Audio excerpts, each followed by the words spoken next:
Hey guys, welcome to the next tutorial of ethical hacking and penetration testing via Kali Linux. So in the previous tutorials we saw or we had a look at gathering information of a particular target or a particular host.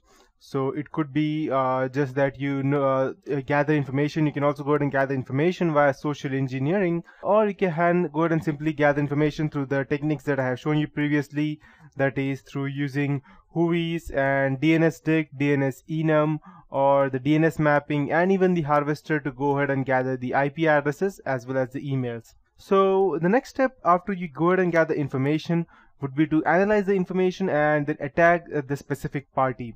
So how are we going to do that exactly? There are two ways of doing that. One is through social engineering, and the another aspect of approach would be to go ahead and directly attack using the viruses or worms or trojans that you have created by yourself. So, but there is still one question in mind, that using technical knowledge to go ahead into hacking, it is good, but still it's not that easy, because you never know what kind of information are you going to give out while you're going to go ahead and target the attack. Or let's say if the person has IDS already and you go ahead and try to create some malware, and if the IDS, that is intrusion detection system, go ahead and picks up your antivirus, then your virus will be caught and you may not be able to perform the attack. And that can be quite complicated to go ahead and write down program each time you have to go ahead and attack different companies or different persons. So at that point of time, social engineering comes in place. So as you can see, the definition that I have found somewhere on the internet, that your softwares that have been created by any person or any software engineer, they can be applied patches, but there is no patch for human stupidity. So that is social engineering. You go ahead, try to use your charm or your techniques to, or your information, to go ahead and gather much more information by you going ahead and calling them or using emails through phishing and other techniques to go ahead and gather information. Social engineering is a very vast term. It consists of technicalities as well as non-technicalities as well. So what exactly is social engineering? So in this tutorial today, I will be taking you through what is social engineering, what are the different types of social engineering. So there are 5 different types: baiting, phishing, quid pro quo, pretexting, and diversion theft, which is normally conning people, and what would be the ways to go ahead and prevent them. So these are which I would be teaching you today. So to start with, what is social engineering? It starts with human interaction. Attacker uses human interaction to go and obtain or compromise specific information. The attacker may be a respectable person, and you may not even know that the person is trying to be what you may not even have thought of. Attacker may appear unassuming or respectable, or he may even pretend to be a new employee, repairman, or an old boss of yours trying to gather information. He may even offer credentials to go for a new network that he has created, something like that, so that he might try to fool you, something like that. And the final thing would be to assembling all the pieces together. So by asking enough questions, the attacker may piece information together to infiltrate a company network.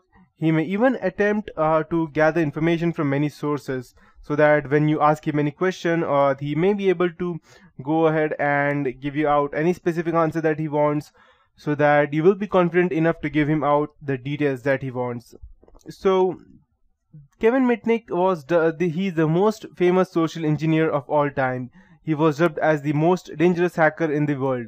So as you can see, it's written on his shirt that I am not a hacker, I am a security professional. That was after he was convicted in jail. He always used to tell that people are mostly helpful, especially to someone who is nice, knowledgeable, or insistent. So for example, I'm just walking down the lane and there's some person who has some kind of problem. I will, without any hesitant, I will surely go ahead and try to help him out. But that is not always good, because the person who is over there standing, who is in some kind of problem, who is a damsel in distress, he may not even be a damsel in distress. He may even be the attacker who is trying to attack us. And Kevin Mitnick's, let's say, Kevin Mitnick used his social engineering skills, or he was even called as a phone freak. He used that to go ahead and gather as much information as he could, and Later, he was caught. He stole billions of dollars just through phone freaking. And phone freaking means just calling the third party and asking him some specific questions by you being a legitimate party, or convincing the third party that you are a legitimate party. So Mitnick was even told that asked to go ahead and put in a solitary confinement, because the lawyer even convinced the judge that he had the ability to start a nuclear war by whistling into a payphone. So that's not, this may be a bit exaggerated, but you never know, because as he was told that the USA itself was behind Kevin Mitnick for a very long time. And the worst part of it was that whenever he was about to get caught, but he was not caught, or he narrowly escaped some situation, he always used to leave donuts for the cops over there, just to tease them. Or so he was a very, not only a good phone freaker, but he was also very good in escaping things. So this is how he was.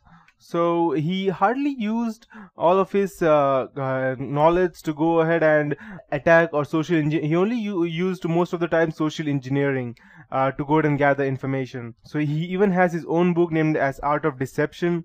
So these are the few points that he always told on each and every conference that he had.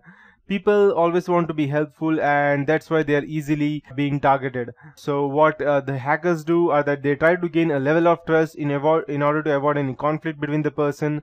And finally, when the party has enough trust in the third party or in the hacker, it's all about getting access to information that people think that is not that important. So let's say, for example, I go ahead and I call you. Let's assume that you are staying in United States, and so I go ahead and call you and I gather information such as your name, your addresses, your data. I will say that I'm calling you from, let's say, for example, or let's take an example of India over here. I'll just go ahead and call you and I'll tell you that I'm calling you from the census department, and we are trying to gather information about how much person lives in a family, how many persons live in a family. So you can just give me out their names and the date of birth, and you'll think that, oh yeah, no problem, what's the problem in giving a date of birth? So you'll just go ahead and tell all of your names, give out your date of birth, and the person may even ask for email ID just so that you can go ahead and register you. You may even give that out, and when you ask any question related to any census, human census population, he may even give you that out. But what you don't know is that as soon as you go ahead and give the information, he's just going ahead and entering all of those things under your net banking or your phone banking technique, whatever you use, and he will straight away go ahead and use, let's say, for example, the forgot password option in your net banking, and he will easily go ahead and gain your all your details about your credit cards or debit cards, or even your bank status, as whether it's overdrawn or you have sufficient funds in your account, which is, according to me, quite risky. So and the worst part is that, let's say, for example, you are a male, and if a lady calls you, then humans always have a tendency that if a lady calls, then automatically they have a soft corner for them, and they always want to be helpful for the girl. They will never hang up on any specific girl. And so whenever you hear a nice voice on the phone, you always want to be helpful, and that is not as good. So you need to be sure, you need to be smart as to what the person in front of you, what is actually his achieving, trying to achieve.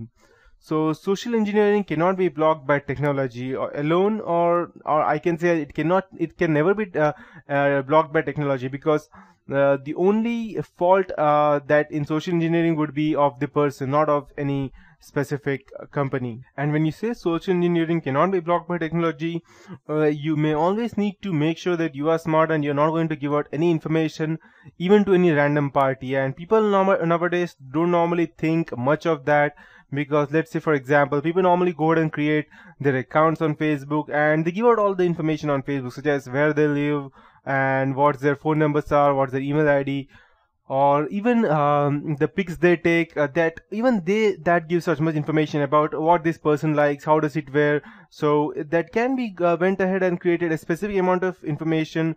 They can be used to go ahead and create virtual personality of your, and anyone can go ahead and think in your way and try to gain information on your behalf.